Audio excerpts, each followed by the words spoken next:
Hello everyone. इस video में पटियाला सलवार की कटिंग और स्टिचिंग करूँगी।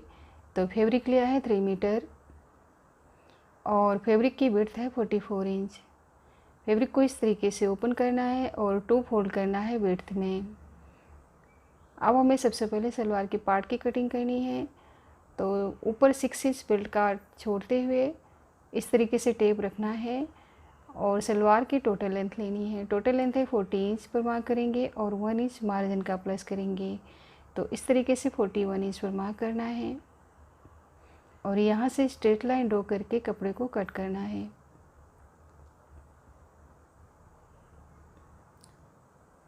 मोहरी की विड्थ है, सलवार की मोहरी की विड्थ है 12 इंच।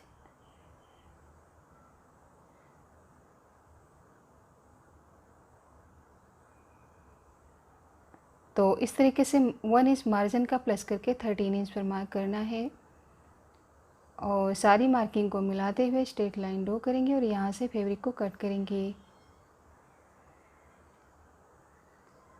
तो दोनों पार्ट की कटिंग हो गई है। साइड से जो फैब्रिक निकला है इस पर हमें बेल्ट की कटिंग करनी है। कपड़े को इस तरीके से 4 फोल्ड करेंगे और यहाँ पर हमें हिप का 4th पार्ट लेना है। हिप है 36, 4th पार्ट 9 इंच। 9 इंच पे प्लस करना है 4 इंच। 4 इंच प्लस करेंगे तो इस तरीके से 13 इंच पर हमें बेल्ट की कटिंग करनी है। देखिए बेल्ट की विड्थ होगी 13 इंच पर हमें कट करना है और इस फैब्रिक पर हमें मोहरी डिज़ाइन करनी है। बेल्ट को ओपन करेंगे और यहाँ पर देखिए यहाँ से भी हम कट कर लेंगे बेल्ट को। और बेल्ट की लेंथ मैंने ली है 8 इंच। 6 इंच की बेल्ट कट करनी थी, 2 इंच मार्जिन का प्लस करके 8 इंच लिया है। बाकी बचे फैब्रिक को इस तरीके से 2 फोल्ड करना है और ओपन साइड मैंने अपनी तरफ रखी है। अब मैंने जो पार्ट कट किया है उसे इस तरीके से रखना है और लेंथ की मार्किंग कर लेनी है पार्ट के अकॉर्डिंग। क्रोच के लिए मार्किंग करनी है तो हिप का 6 पार्ट लेना है। हिप है 36, 36 का 6 पार्ट होगा 6 इंच। मार्जिन का प्लस करेंगे 1 इंच। तो इस तरीके से 7 इंच पर मार्क करना है। 7 इंच पर मार्क करेंगे क्रोच के लिए और ऊपर की साइड से जो फैब्रिक बच रहा है वो एक्स्ट्रा है उसे हमें कट करके निकालना है। दूसरी साइड से हमें पहले 2 इंच पर मार्क कर लेना है जो एक्स्ट्रा फैब्रिक है उसका और उसके बाद हमें पार्ट को रखते हुए लेंथ मार्क करना है। जो पार्ट कट किया है उसे रखते हुए लेंथ की मार्किंग करनी है और उसके बाद साइड से क्रोच वाली मार्किंग करेंगे। इस मार्किंग पर हमें 1.5 इंच मार्क करना है स्ट्रेट में और सबसे पहले साइड से जो एक्स्ट्रा है 2 इंच का उसे कट करके निकालेंगे और अब हमें इस मार्किंग को अपोजिट साइड में जो मार्किंग है उससे क्रॉस में मिलाना है। तो देखिए इस तरीके से मिलाएंगे और यहीं से हमें कटिंग करनी है।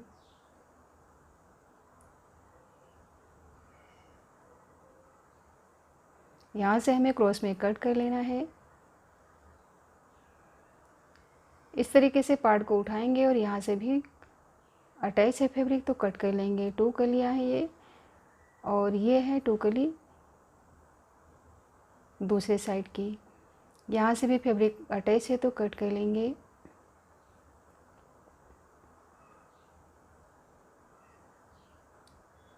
तो देखिए ये साइड वाला पार्ट है, कली वाला पार्ट है और ये है सेंटर का पार्ट।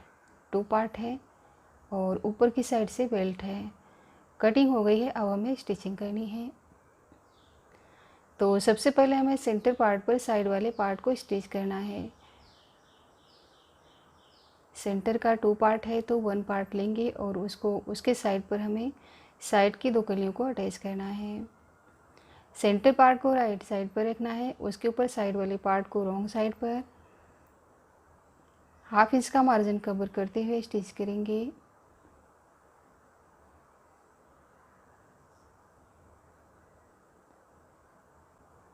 और इसी तरीके से दूसरी साइड पर भी हमें कली को अटैच करना है।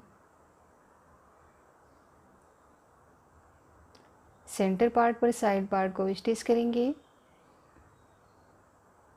तो एक पार्ट कंप्लीट कर लिया है।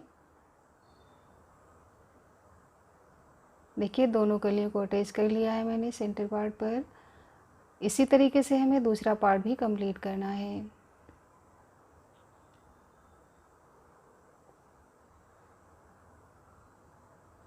दोनों पार्ट को स्टिच कर लिया है। देखिए ये है दूसरा पार्ट। अब हमें एक पार्ट को लेना है और इस तरीके से फ्रंट क्रोच की मार्किंग करनी है। और अब हमें यहाँ पर प्लेट्स डालनी है, तो सबसे पहले हमें मार्किंग करनी है 2.75 इंच पर, और उसके बाद पूरे ही घेरे पर हमें 4 इंच की मार्किंग करनी है। 4 इंच पर मार्क करेंगे पूरे ही घेरे पर।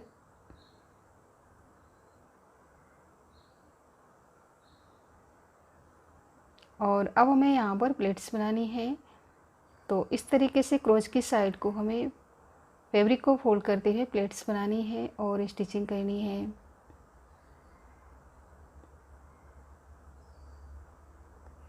सारी प्लेट्स को इक्वल में बनाना है यहाँ पर।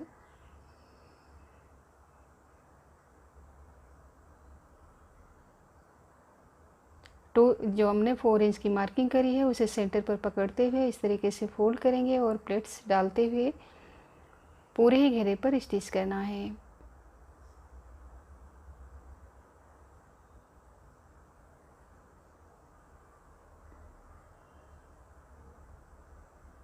देखिए एक पार्ट कंप्लीट कर लिया है। अब हमें दूसरे पार्ट पर भी प्लेट्स डालनी है। तो सबसे पहले क्रोच की मार्किंग कर लेंगे। देखिए यहाँ पर मैंने दोनों ही पार्ट को राइट साइड पर रखते हुए मार्किंग करी है। और अब हमें इसके अपोजिट डायरेक्शन में प्लेट्स डालनी है। जो हमने पहले पार्ट पर प्लेट लगाई है उसके अपोजिट डायरेक्शन में सबसे पहले हमें 4 इंच की मार्किंग करनी है पूरे ही घेरे पर। उसके बाद प्लेट्स लगानी है। देखिए इस तरीके से अपोजिट साइड में हमें प्लेट्स को डालना है।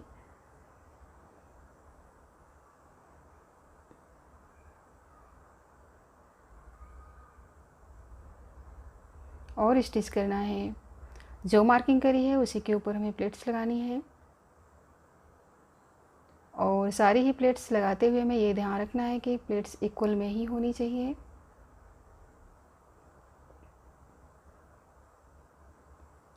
अब हमें फ्रंट के क्रोच को स्टिच करना है। तो देखिए एक फ्रंट पार्ट को इस तरीके से फ्रंट क्रोच को राइट साइड पर रखा है और दूसरे क्रोच को रॉन्ग साइड पर रखते हुए स्टिच करेंगे।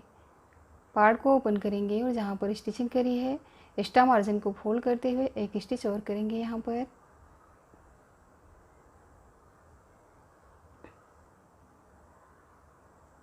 और अब हमें बेल्ट की स्टिचिंग करनी है।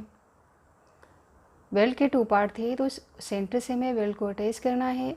तो सबसे पहले हमें यहाँ पर मार्किंग करनी है डोरी बनाने के लिए। डोरी के लिए होल बनाना है तो उसके लिए मार्किंग करेंगे 1.5 इंच पर। उसके बाद 1 इंच पर मार्क करना है। तो जो हमने 1 इंच की मार्किंग करी है उसके ऊपर स्टिच नहीं लगानी है। ऊपर से स्टिच करेंगे 1.5 इंच तक। 1 इंच छोड़ते हुए नीचे तक स्टिचिंग करनी है। पार्ट को इस तरीके से ओपन करेंगे और जो एक्स्ट्रा मार्जिन है उसे हमें अलग अलग फोल्ड करते हुए स्टिच करना है। अलग अलग फोल्ड करना है और स्टिच करना है।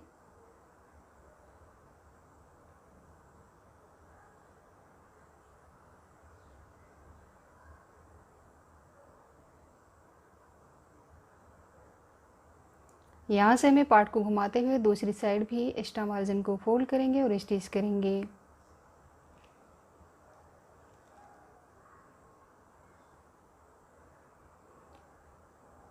यहाँ से हमें होल जहाँ पर बनाया है वहाँ पर हाफ इंच मार्जिन को फोल्ड करते हुए नेफा बनाना है और उसके ऊपर स्टिचिंग करनी है।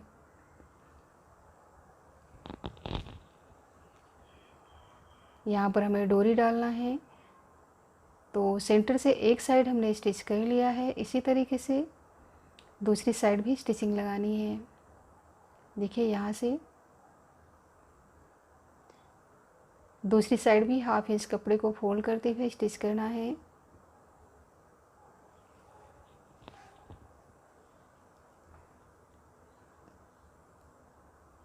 अब हमें बेल्ट को पार्ट पर अटैच करना है।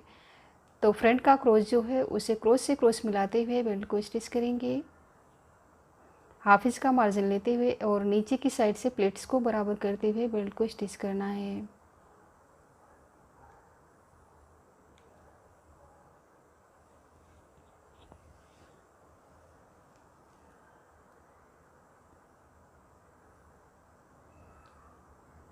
इसी तरीके से दूसरे साइड पर भी हम बेल्ट को स्टिच करेंगे।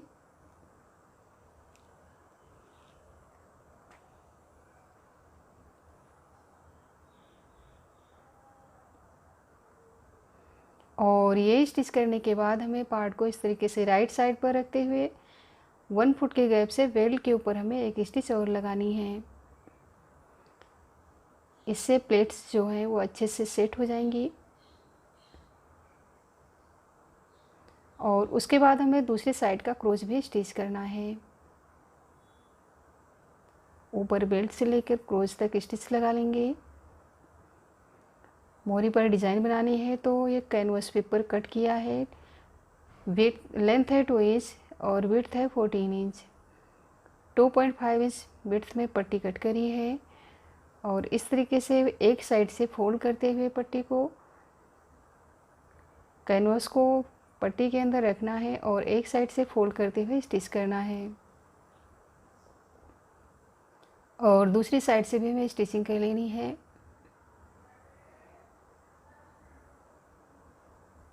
और अब हमें मोरी पर इस स्टिप को लगाना है। तो मोरी को रोंग साइड पर रखना है और उसके ऊपर पट्टी को भी रोंग साइड पर ही रखते हुए 1 फुट के गैप से स्टिच करेंगे।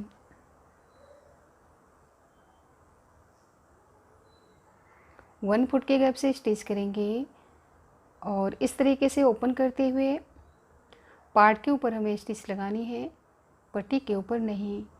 अब हमें राइट साइड पलट लेना है पट्टी को। सबसे पहले हमें नीचे के कॉर्नर पर स्टिच लगानी है, टॉप स्टिच लगानी है।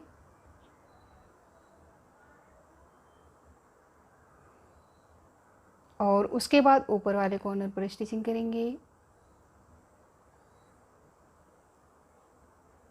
अब हमें 1 फुट के गैप से एक स्टिच और करनी है। देखिए इस तरीके से 1 फुट का गैप रखते हुए स्टिच करेंगे और इसके अंदर हमें इस तरीके से क्रिस क्रॉस में स्टिचिंग करनी है। फिर से हमें 1 फुट का गैप से स्टिच करना है, 1 फुट के गैप से। और उसके अंदर से फिर से हमें इसी तरीके से लहरिया डिज़ाइन बनानी है। आप चाहें तो यहाँ पर कोई और डिज़ाइन भी बना सकते हैं। और ये सिलाई हमें पूरी मोहरी पर लगानी है। दोनों ही मोहरी कंप्लीट कर ली है और अब हमें मोहरी की साइड को बंद करना है। तो सबसे पहले मार्किंग करेंगे 6 इंच पर, 12 का हाफ 6 इंच। और यहाँ से हम थोड़ा ऊपर जाकर 7 इंच पर मार्क करेंगे। दोनों मार्किंग को मिलाते हुए यहाँ से हमें 1 इंच के गैप से स्टिचिंग करनी है। तो एक मोहरी की साइड से स्टिचिंग करते हुए सेंटर पर हमें क्रोच से क्रोच मिलाते हुए स्टिचिंग करनी है। देखिए इस तरीके से क्रोच से क्रोच मिलाएंगे, उसके बाद स्टिच लगाएंगे। दूसरी मोहरी के एंड तक ये स्टिचिंग करनी है।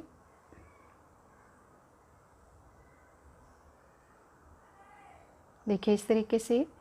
और मोहरी पर अगर एक्स्ट्रा फैब्रिक है तो कट कर लेंगे। तो इस तरीके से मैंने पटियाला सलवार की कटिंग और स्टिचिंग दोनों ही कर ली है। तो अगर ये वीडियो आपको पसंद आए तो लाइक और शेयर करें।